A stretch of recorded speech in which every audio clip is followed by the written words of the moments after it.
Good morning student, welcome to do fly JEE NEET.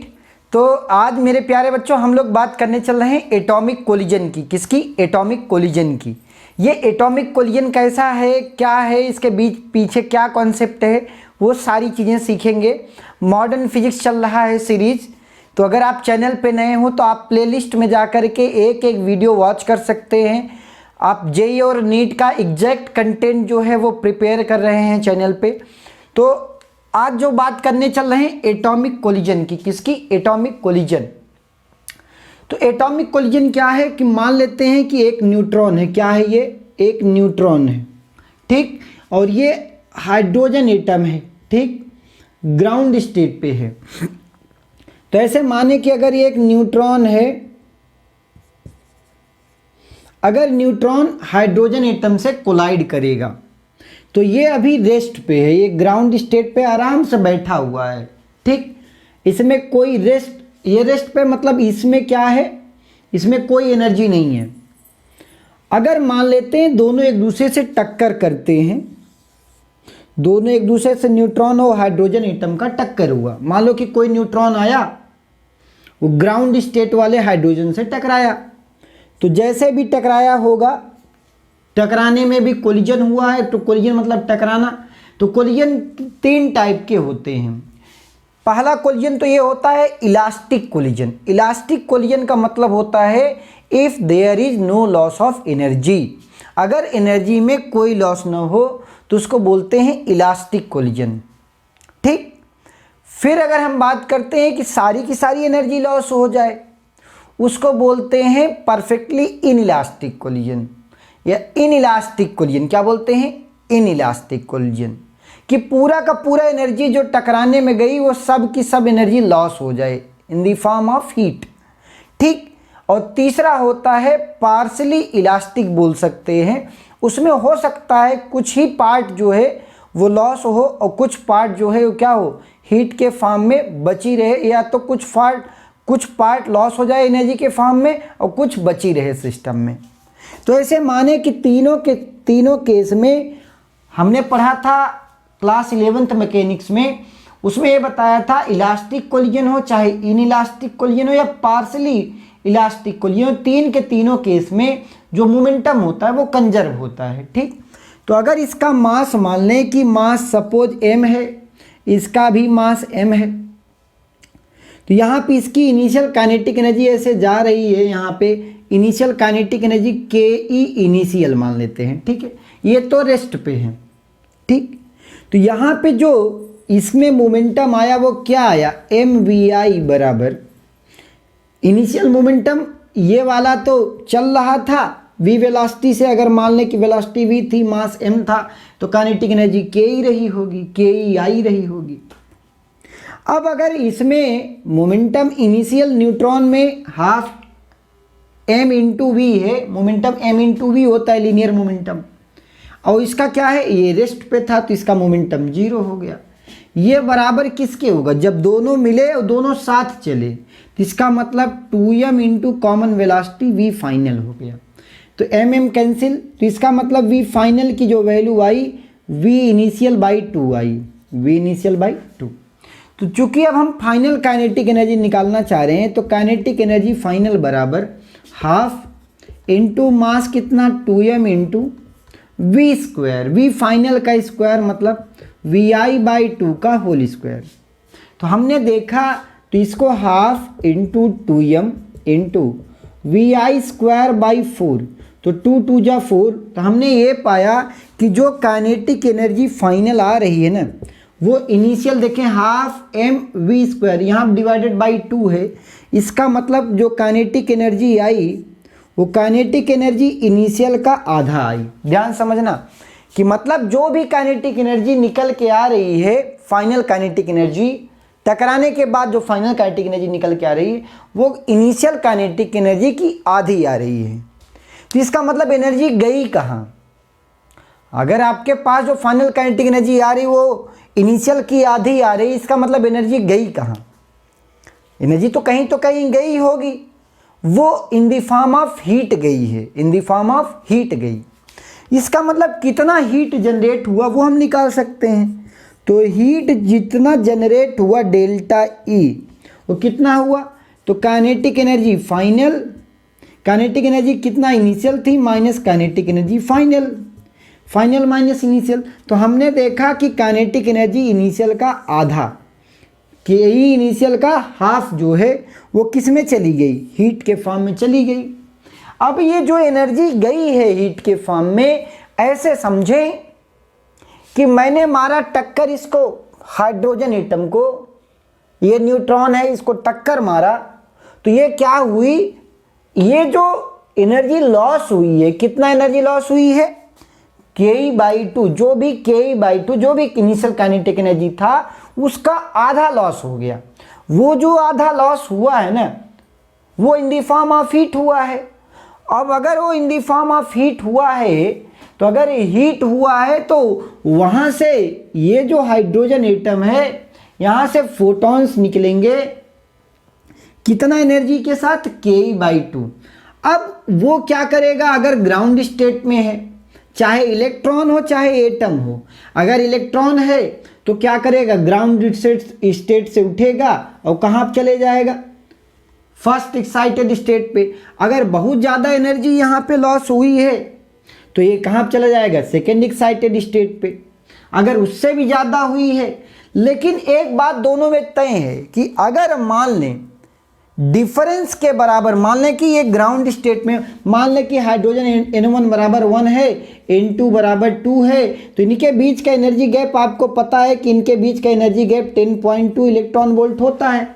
तो अगर 10.2 exact रहा, अगर 10.2 एग्जैक्ट एनर्जी रही, तब तो ये ग्राउंड स्टेट से यहाँ पे N1 बराबर 1 पे था तो कहाँ चला जाएगा, 2 पे चला जाएगा। अगर एनर्जी इसकी काइनेटिक एनर्जी का जो हाफ वाला पोर्शन है, अगर एग्जैक्ट ke/2 की जो वैल्यू होगी, अगर 10.2 इलेक्ट्रॉन वोल्ट के एग्जैक्ट डिफरेंस के, आइदर या the exact difference between the energy levels, the exact difference between energy level, किन्हीं दो एग्जैक्ट डिफरेंस हो सकता है, इनके बीच का हो सकता है 1/3 के बीच का हो, 1/4 के बीच का हो। अगर एग्जैक्ट एनर्जी डिफरेंस के बराबर होगा तो इसका मतलब ये जो इलेक्ट्रॉन्स होगा यहाँ से उठेगा, कहाँ चला जाएगा, N2 बराबर 2 पे। समझ में आ गई, मतलब जो ये काइनेटिक एनर्जी का जो हाफ है, इसका एग्जैक्ट डिफरेंस के बराबर किन्हीं दो ऑर्बिट के एनर्जी के एग्जैक्ट डिफरेंस के बराबर होना चाहिए। अगर बराबर नहीं हुआ तो क्या होगा सर, अगर मान लो कि 10.2 फॉर एग्जांपल बात करें कि ke/2 की जो वैल्यू है, ke/2 की जो वैल्यू आई 10.2 से कम आई, मान लो कि 8 ही आई, ke/2 की वैल्यू 8 इलेक्ट्रॉन वोल्ट आई, तो भाई इसके पास इतनी एनर्जी नहीं है कि जो यहाँ से उठा के यहाँ पे कर दे, क्योंकि उसके लिए तो ज़रूरत है 10.2 इलेक्ट्रॉन वोल्ट की, हमारे पास 8 इलेक्ट्रॉन वोल्ट एनर्जी है, तो ये तो यहाँ से यहाँ जाएगा नहीं, फिर कहाँ रह जाएगा, ये N1 बराबर 1 पे रह जाएगा। इसका मतलब वो कौन सा कोलिजन होगा, इलास्टिक कोलिजन होगा। अगर इसका मतलब जो एनर्जी लॉस होगा, ये तो यहाँ से यहाँ ट्रांसफ़र नहीं कर पाया, तो जब यहाँ पे यहाँ से ट्रांसफ़र नहीं कर पाया तो यहीं पे रह गया, यहीं पर रह गया, मतलब कि इसमें एनर्जी का लॉस हुआ ही नहीं। जब एनर्जी का लॉस हुआ ही नहीं तो मतलब कौन सा कोलिजन हुआ, इलास्टिक कोलिजन। कौन सा, इलास्टिक कोलिजन। मतलब आपने ये सीखा, ये नोट पॉइंट लिख लेंगे, the loss in energy delta E during collision will use to excite the atom और electron from one energy level to another. हो सकता है एनर्जी लेवल 1-2 के बीच हो, 1-3 के बीच हो। तो अगर आप यहाँ पे एक क्वेश्चन से बात करेंगे तो बेसिक कॉन्सेप्ट आपको समझ में आ गया कि जो काइनेटिक एनर्जी का हाफ होगा वो एग्जैक्ट डिफरेंस के बराबर होगा, तभी जो इलेक्ट्रॉन्स होंगे वो अपनी जिस भी स्टेट में रहे होंगे वहाँ से उठ करके कहाँ हुए, एक्साइटेड स्टेट में चले जाएंगे। ठीक, मान लेते हैं कि मान लो कि हमने 14 इलेक्ट्रॉन वोल्ट की एनर्जी दी, ये हमारे पास काइनेटिक एनर्जी इनिशियल की कुछ वैल्यूज़ हैं। तो अगर मान लो कि काइनेटिक एनर्जी इनिशियल की जो वैल्यू है वो 14 इलेक्ट्रॉन वोल्ट है, तो भाई एनर्जी का लॉस कितना, 0 या तो हो सकता है या तो काइनेटिक एनर्जी बाई 2 हो सकता है, जो ये मैक्सिमम एनर्जी लॉस हो सकता है, या तो 0 होगा। अगर 0 होगा इसका मतलब इसकी रेंज कितनी होगी, 0 होगी और 7 होगी, 7 इलेक्ट्रॉन वोल्ट। अगर 0 होगी एनर्जी का लॉस, अगर कुछ नहीं होगा तो इसका इफ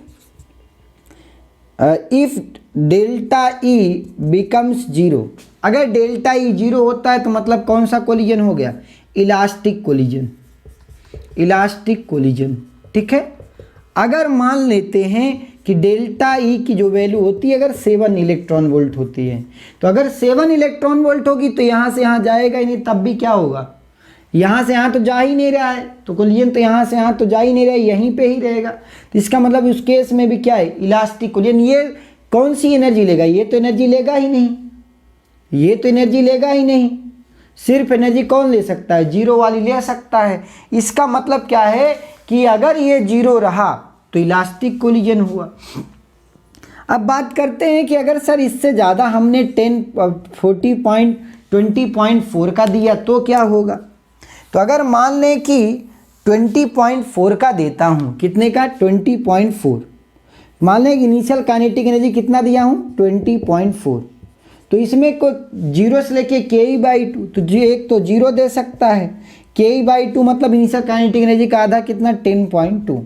अब ये चीज़ें ध्यान से सुने, अगर 0 दिया, अगर 0 उसने दिया तो इसका मतलब क्या है, वो इलास्टिक कोलिजन है। 0 अगर दिया तो इसका मतलब इलास्टिक कोलिजन है।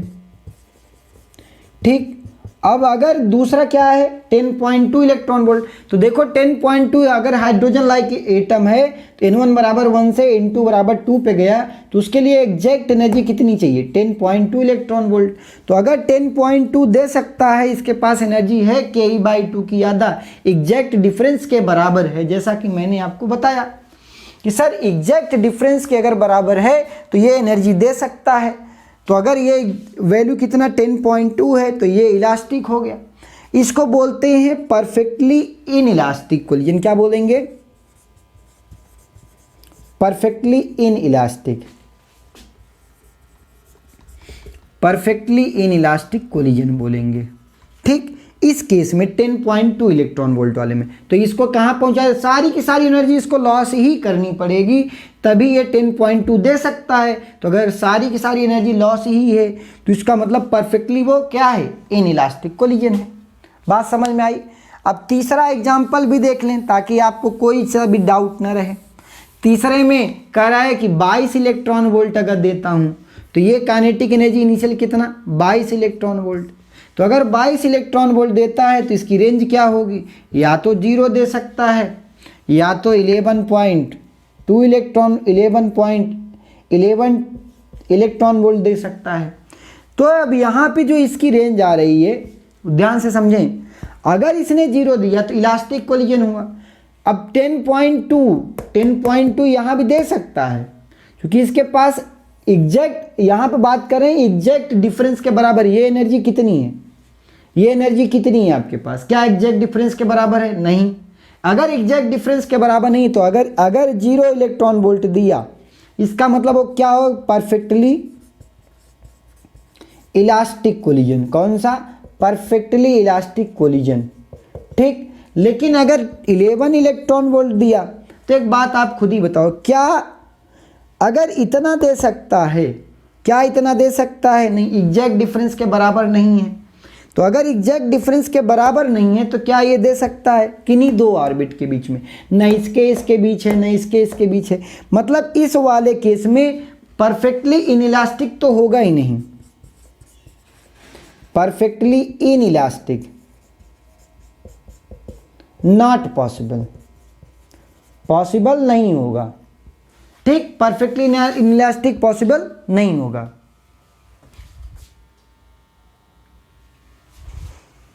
अब यहाँ पे बात करें, परफेक्टली इनइलास्टिक तो होगा ही नहीं।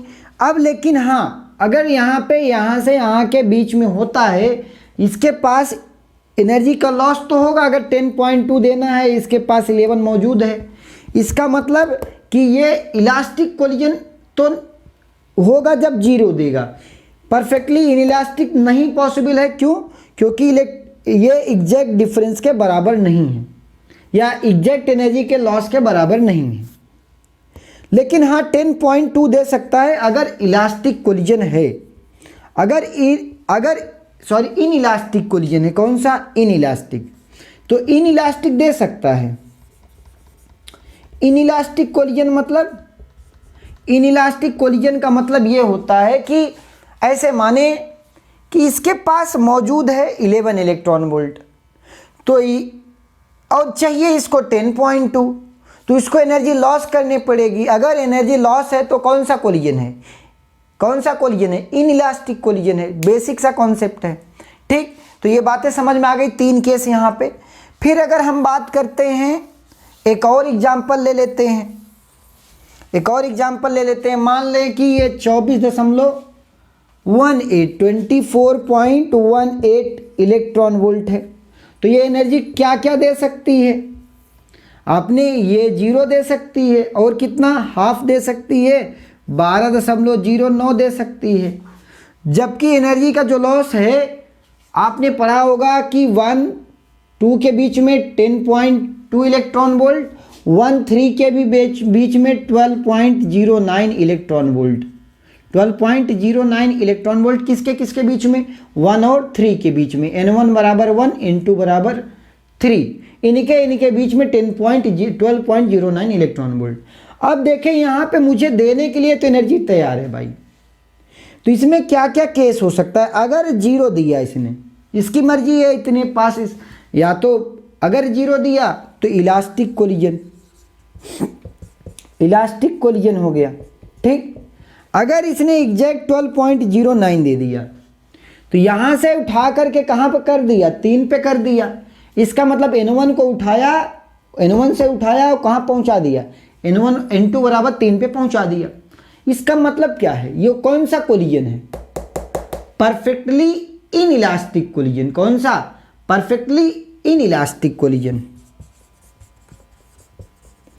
इन इलास्टिक, क्योंकि ये एग्जैक्ट डिफरेंस के बराबर है, इसके बीच में इन इलास्टिक परफेक्टली होगा। अगर हाँ, अब हो सकता है सर कि यहाँ से यहाँ भी पहुँचा सकता है, 10.2 भी दे सकता है, लेकिन उस केस में एनर्जी का लॉस होगा। तो इन इलास्टिक कोलिजन होगा। कौन सा कोलिजन? इन इलास्टिक कोलिजन होगा। ठीक, तो ये बेसिक डिफरेंस है, ये दी जाती basic difference between atomic collision. कौन सा? Atomic collision. ठीक, बात समझ में आई? तो इसको बोलते हैं एटॉमिक कोलिजन। क्वेश्चन एक जेई एडवांस का क्वेश्चन है, जेई का, आईआईटी का। तो इसमें क्या बोल रहा है कि He+ ion is at rest and is in ground state stable, a neutron with initial kinetic energy Ke था, कोलाइड हेड ऑन कोलिजन। कौन सा? Head on collision with He+ आयन। Find minimum value of K so that it can be an inelastic collision. ध्यान समझिएगा, inelastic collision between these 2 particle. अब यहाँ पे He+ atom था। क्या था? He+। तो यहाँ पे जो एनर्जी लेवल है हमने उसका डिफरेंस लिख लिया। एनर्जी होता है -13.6 Z²/n², ये होता है। अब He+ है तो Z की वैल्यू आपके पास 4 हो गई, 2 हो गई, Z बराबर 2। He+ में कितने? 2 हो गई, Z की वैल्यू 2 हो गई, N की वैल्यू 1, तो ये वैल्यू कितना? 13.6 माइनस इंटू 4, 2 का स्क्वायर 4, तो इसकी मैक्सिमम वैल्यू कितनी आ गई? 54.4। तो इन्फिनिटी और इनके बीच में जो एनर्जी का डिफरेंस है वो कितना है? 54.4 इलेक्ट्रॉन वोल्ट। अब n की वैल्यू 1 रख दिया, ये n1 बराबर 1 है, n2 बराबर 2 है, 3 है, तो इनके बीच का एनर्जी का डिफरेंस लिख डाला। इसका मतलब क्या है कि जो भी एनर्जी का डिफरेंस है इनके बीच का He+ का, या तो 0 हो सकता है, इसी का ग्राउंड स्टेट और N1 बराबर 1 पे, ग्राउंड स्टेट N1 बराबर 1 पे 0 हो सकता है, या तो 40.8 हो सकता है, या फिर कितना हो सकता है? 48.3 हो सकता है। ठीक, या फिर एंड सो ऑन जो ground in first excited state में है, इनके बीच का क्या हो गया 54.4 इलेक्ट्रॉन वोल्ट, ये एनर्जी का डिफरेंस है। अब बात ये है कि आपके पास ठहरा He प्लस आयन जिसका मास कितना है 4m है, न्यूट्रॉन का मास m है और इसकी काइनेटिक एनर्जी दिया है Ke है। तरीका वही है, if there is no external force acting on the system, इसका मतलब क्या होगा, मोमेंटम कंजर्व होगा, मतलब m इंटू वी आई बराबर m into v i plus 0, ये तो रेस्ट पे है, पहले क्या है रेस्ट पे, टकराने के बाद दोनों एक साथ चलेंगे, वो भी हेड ऑन कोलिजन हो रहा है, तो टकराने के बाद दोनों एक साथ चले, कितना m की value 5v into v final, तो m कैंसिल, तो v फाइनल की वैल्यू आ गई v initial divided by 5, v initial divided by 5। इसका मतलब फाइनल वेलोसिटी जो है इनिशियल वेलोसिटी की 1/5 हो गई। तो आप काइनेटिक एनर्जी भी निकाल देंगे, काइनेटिक एनर्जी होता है हाफ m की value 5m into v final का स्क्वायर, वी फाइनल की जगह वी आई बाई 5 का होल स्क्वायर। तो हम देखेंगे कि इनिशियल काइनेटिक एनर्जी की कौन सा पार्ट आ गया, इनिशियल काइनेटिक एनर्जी का 1/5 पार्ट आ गया फाइनल काइनेटिक एनर्जी, कौन सी फाइनल। तो इनके बीच का जो एनर्जी का डिफरेंस है कौन सा, के final kinetic energy final minus kinetic energy initial, ठीक, इनिशियल काइनेटिक एनर्जी। तो काइनेटिक एनर्जी फाइनल आपके पास, sorry kinetic energy initial delta E की वैल्यू क्या आएगी, kinetic energy initial minus kinetic energy final. तो आपके पास काइनेटिक एनर्जी इनिशियल की वैल्यू क्या दिया था, के ई दिया था, तो यहाँ आपके लिख दिया के ई माइनस के ई बाई 5, के ई बाई 5, तो ये वैल्यू कितना आ रही 4 के ई बाई 5, 4/5 के ई। तो आपके पास जो डेल्टा ई आया, जो एनर्जी का जो डिफरेंस आ रहा है 4/5 के ई आ रहा है। अब मुझसे ये बोला था कि इन इलास्टिक को लिए, मैंने आपको क्या बताया कि जो एनर्जी का डिफरेंस आ रहा है मुझे काइनेटिक एनर्जी निकालनी है, तो और ये भी बात बोला है कि ये जो वैल्यू है अगर 0 देगा तो इलास्टिक कोलिजन होगा, ये तो पता है आपको, अगर 0 दिया तो इलास्टिक कोलिजन, मतलब कि इसको ये देना ही पड़ेगा 40.8 अगर दे रहा है। इसका मतलब क्या है, फर्स्ट एक्साइटेड स्टेट से सेकंड में जा रहा है, तो इसका मतलब 4k/5 मस्ट बी, इसकी जो वैल्यू आ रही, जो डिफरेंस आ रहा है, जो इनके बीच का डिफरेंस आ रहा है, it should be greater than 40.8, ठीक। अगर यहाँ पे ये वैल्यू है, बताया है इन इलास्टिक का मतलब एनर्जी का लॉस होना तय है, तो ये वैल्यू क्या आ जाएगी, के की जो वैल्यू होगी, के must be greater than 5 into 40.8 divided by 4, ठीक। तो ये वैल्यू कितना, 8 चौक 5 अठे 40, यहाँ पे 4, 5 के 5, 5 0 4, यहाँ पे 4 आ जाएगा और 5 चौक 20, ठीक। तो यहाँ पे वैल्यू कितनी आ जाएगी 204, कितना 204 डिवाइडेड बाई 4, ठीक। तो ये वैल्यू कितनी आएगी 51। काइनेटिक एनर्जी शुड भी क्या होना चाहिए, it is more than 51 electron volt, it is more than 51 electron volt. तो ये बेसिक कॉन्सेप्ट है कोलिजन का, ठीक, कि इलास्टिक होगा कि इनइलास्टिक होगा। तो हमारे पास रिलेशन क्या है, kinetic energy should be greater than the 51 electron volt से ज़्यादा होनी चाहिए। अब इसी में एक टर्म और आता है, बहुत अच्छा concept, recoil velocity, concept of recoil velocity. ये रिक्वायल वेलोसिटी क्या होता है, कैसे वो चीज़ समझते हैं। मान लेते हैं कि आपके पास एक गन है, क्या है, गन, बंदूक, ये है आपके पास एक गन दिया है, ठीक। तो रिक्वायल वेलोसिटी क्या होती है कि अगर मान लें कि इसमें से एक गोली निकलती है, ठीक, ये गोली निकली, तो इसका मास m है, वेलोसिटी v है, स्मॉल v, गोली छोटी होती तो स्मॉल v मान लें, इसका बंदूक का मास कैपिटल M है। तो ये जो ये वाली वेलोसिटी है कैपिटल V वाली, तो इसको बोलते हैं रिक्वायल वेलोसिटी। क्या बोलते हैं इस चीज़ को, रिक्वायल रिक्वायल वेलोसिटी, इसको बोलते हैं रिक्वायल वेलोसिटी। और भी एग्जाम्पल हैं, जैसे मान लें कि रॉकेट है, क्या है, रॉकेट।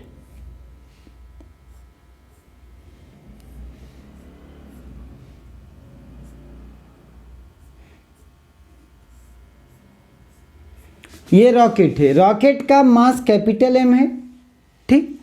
अब यहाँ से क्या निकलता है, फ्यूल निकलता है। क्या निकलता है, ये एक्शन रिएक्शन पेयर पे काम करता है। तो इसका जो रेट है निकलने का, रेट है dm/dt, क्या, dm/dt, वेरिएबल मास सिस्टम। मान लें कि इसकी रिलेटिव वेलोसिटी वी है, तो ये ऊपर जाएगा, तो ये जो जिस वेलोसिटी से ऊपर जाता है इसको बोलते हैं रिक्वायल वेलोसिटी। क्या बोलते हैं, रिक्वायल वेलोसिटी, कैपिटल वी। तो बेसिक कॉन्सेप्ट यही है कि इसको बोलते हैं रिक्वायल। क्या बोलते हैं, रिक्वायल। अगर ये रिक्वायल है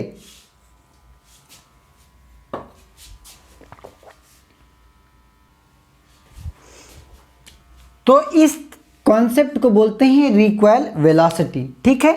अब हम बात करते हैं कि अगर मान लेते हैं कि ये एटम के केस में कैसे अप्लाई करेंगे रिक्वायल वेलोसिटी को। तो हो क्या रहा है कि मान लें कि ये एटम था ग्राउंड स्टेट में, ठीक है, ग्राउंड स्टेट में कोई सा भी एटम रहा होगा।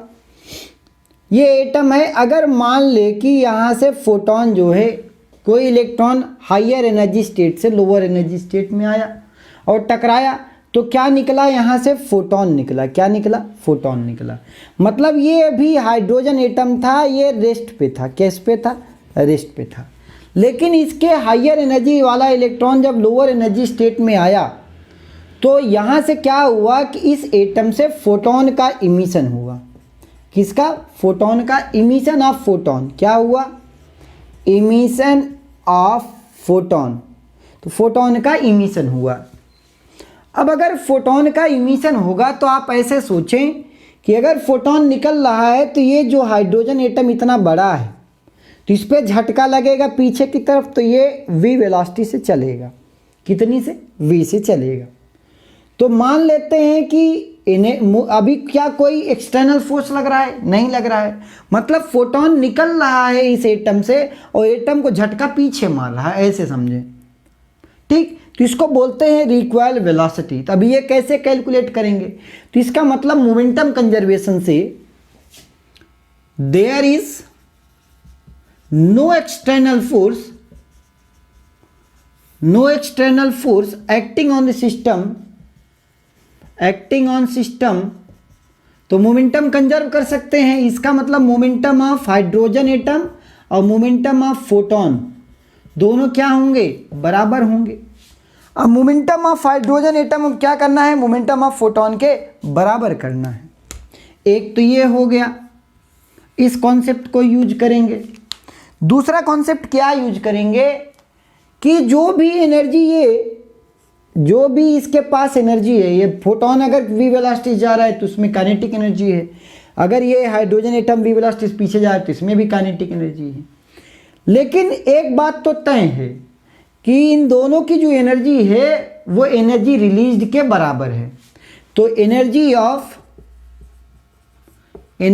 Of hydrogen atom plus energy of photon वो किसके बराबर है, एनर्जी रिलीज्ड के बराबर होगी, जो कि निकलेगा यहां सिस्टम से निकलेगा। एनर्जी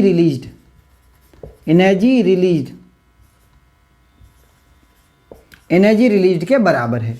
इस कॉन्सेप्ट को एक तो मोमेंटम कंजर्वेशन, दूसरा एनर्जी कंजर्वेशन।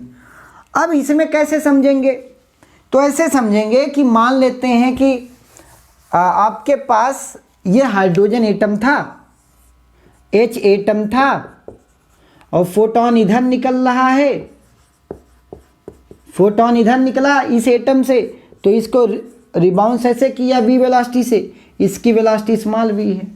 तो हम जानते हैं कि काइनेटिक एनर्जी होता है p²/2m, ठीक, p²/2m। तो अगर फोटोन के, अगर हाइड्रोजन एटम के लिए बात करेंगे तो kinetic energy of hydrogen atom, momentum of hydrogen atom into mass of hydrogen atom. अगर काइनेटिक एनर्जी बात करेंगे किसकी, फोटोन की, तो इसका मतलब मोमेंटम ऑफ फोटोन का square upon 2 into mass of photon. तो मुझे ये बात पता है कि जो मास ऑफ फोटोन होता है, mass of photon, it is very very less as compare to mass of hydrogen atom, mass of hydrogen atom. तो अगर ये बहुत बड़ा है, अगर ये मास बहुत बड़ा है, ये वाला हाइड्रोजन का मास, तो इसका मतलब अगर ये मास बहुत बड़ा है तो इसकी काइनेटिक एनर्जी क्या होगी, बहुत कम होगी। तो अगर काइनेटिक एनर्जी इसकी बहुत कम होगी तो इसको निगलेक्ट किया जा सकता है।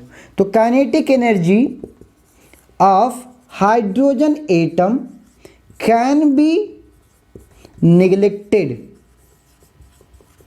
काइनेटिक एनर्जी क्या करूं, निगलेक्ट कर दूं। अगर काइनेटिक एनर्जी निगलेक्ट कर दिया, इसका मतलब क्या हुआ, अगर kinetic energy of hydrogen atom neglect कर दिया तो इसका मतलब, तो जो एनर्जी ऑफ हाइड्रोजन एटम लिख रहा हूं, अब वो किसके सिर्फ हमें लिखना होगा, एनर्जी ऑफ फोटोन किसके बराबर है, एनर्जी रिलीज के बराबर है। चूंकि ये वैल्यू बहुत कम है, तो अगर ये वैल्यू बहुत कम हो गई तो एनर्जी ऑफ फोटोन किसके बराबर हो गया, एनर्जी रिलीज के बराबर हो गया।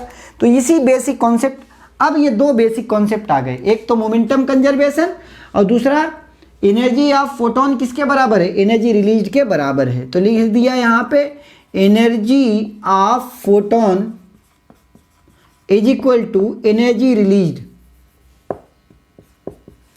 Energy released.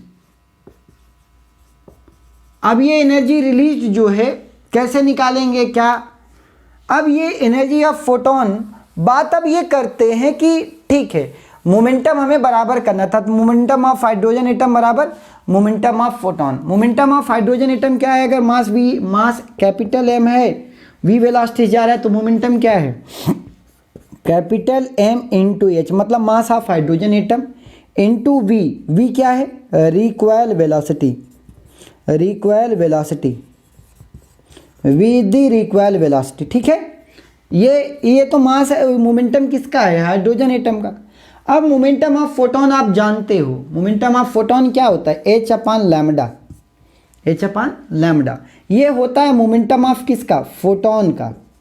अब इसके इन द फॉर्म ऑफ ई कैसे लिखेंगे वो देखो, मुझे पता है कि एनर्जी होती है एच सी अपान लैम्डा, ठीक, एच सी अपान लैम्डा। अब ये एच अपान लैम्डा क्या है, मोमेंटम है ऑफ हाइड्रोजन एटम, तो हम लिख सकते हैं momentum of photon multiplied by C. तो एच बाई लैम्डा के जगह पे हम क्या लिख दिए, मोमेंटम ऑफ फोटोन, ये जो एच अपान लैम्डा है this is nothing but momentum of photon, वो किसके बराबर है, energy of photon divided by C के बराबर। तो mass of hydrogen atom, mass of hydrogen atom into recoil velocity capital V is equal to H upon lambda के जगह पे मतलब मोमेंटम, मोमेंटम जगह मतलब energy, energy divided by C. लेकिन एनर्जी किसकी, एनर्जी रिलीज्ड के बराबर, किसकी एनर्जी है, एनर्जी रिलीज, और एनर्जी रिलीज किसके बराबर है, एनर्जी ऑफ फोटोन के बराबर। तो ये ई क्या है, this is energy released, energy released लिख लेंगे, दिस इज एनर्जी रिलीज्ड। और ये क्या है, स्पीड ऑफ लाइट है। तो इसका मतलब ये जो रिक्वायल वेलोसिटी है, ये इंपॉर्टेंट जो था, रिक्वायल वेलोसिटी की वैल्यू कितनी आएगी, रिक्वायल वेलोसिटी की वैल्यू लिखना चाह रहा हूं, तो v बराबर energy released, this is delta E divided by mass of hydrogen atom into c. This is very important in case of advance problem, delta E should be. अब मान लेते हैं कि कोई भी फोटोन निकला, वो एक्साइट होकर के कहाँ से कहाँ तक चला गया कि n1 बराबर 1 था, n2 बराबर 2 पे चला गया, तो एनर्जी रिलीज कितना होगा, 10.2 इलेक्ट्रॉन वोल्ट। तो आप उससे रिक्वायल वेलोसिटी, जो उस हाइड्रोजन एटम की जो रिक्वायल झटका खाएगा, अंदर से फोटोन निकल रहा है एनर्जी से, तो झटका खाएगा पीछे जाएगा, तो अगर झटका खाया हाइड्रोजन एटम खुद पीछे चला जाएगा। तो हाइड्रोजन एटम कितने से पीछे जाएगा, वो ये है, वो ये है। तो 2-3 क्वेश्चन करते हैं इस पे। तो ये इंपॉर्टेंट है, रिक्वायल वेलोसिटी की वैल्यू क्या आई, v equal to delta E upon mass of hydrogen atom into c, mass of hydrogen atom नहीं, अब जरूरी नहीं है हाइड्रोजन एटम हो सकता है वो हीलियम प्लस हो सकता है, कोई सा भी एटम हो सकता है। मतलब वो जो पेरेंटल एटम होगा बड़ा वाला, जो ये वैल्यू चूंकि फोटोन निकलेगा उसी एटम के अंदर से हो सकता है, आयन के भी अंदर से निकल सकता है। तो यहाँ पे ये जो रिक्वायर्ड वेलोसिटी है delta E upon m mass of the atom divided by multiplied by c, speed of light c. So let us see some few question based on the. तो यहाँ पे क्वेश्चन देखते हैं रिक्वायर्ड वेलोसिटी क्या बोला है, the required speed of hydrogen atom after it emit a photon is going from कहाँ से, n बराबर 5 से n बराबर 1। मतलब n बराबर 5 पे जो एनर्जी है वो कितना है, माइनस 0.54 इलेक्ट्रॉन वोल्ट, और n बराबर 1 पे कितनी एनर्जी होती है, माइनस 13.6 इलेक्ट्रॉन वोल्ट। तो जो एनर्जी का जो डिफरेंस आता है वो कितना आता है, 13.06 इलेक्ट्रॉन वोल्ट। ऑलराइट, तो यहाँ पे जो रिक्वायर्ड वेलोसिटी होगी v बराबर क्या, delta E upon m into h of c. Delta E की वैल्यू 13.06 इलेक्ट्रॉन वोल्ट में है, तो वैल्यू कितना 1.6 10 टू द पावर माइनस 19 ये जूल में आ गई, divided by mass of hydrogen atom 6.6 into 10 to the power minus 27 हो गया, प्रोटॉन के बराबर है, into speed of light 3 into 10 to the power 8। तो अगर इसको सॉल्व करेंगे then you will get the value of 4.178 metre पर सेकेंड। तो ये आपके पास ऑप्शन सी करेक्ट है। तो इस टाइप के हो सकता है He प्लस आयन का हो, किसी भी कहीं से भी कहीं आ रहा है, तो He प्लस में वैल्यू क्या हो जाएगी, यहाँ पे जो मास लिखेंगे 4 times of mass of Mp लिखेंगे। ठीक, कॉन्सेप्ट भी बिल्कुल सेम चलते हैं, कोई अलग कॉन्सेप्ट नहीं चलता, तो बेसिक कॉन्सेप्ट ये है। तो मेरे प्यारे बच्चों रिक्वायर्ड वेलोसिटी का जैसा कॉन्सेप्ट है उसको वैसे एग्जैक्ट जो है एडवांस में ऐसे ही प्रॉब्लम आते हैं। तो अगर आपको अच्छा लगा हो, कंटेंट अच्छा लगा हो एडवांस के लेवल का या आपको मेंस के लेवल का, तो प्लीज़ कमेंट बॉक्स में ज़रूर कमेंट करें। आज के लिए बस इतना ही, थैंक यू ऑल।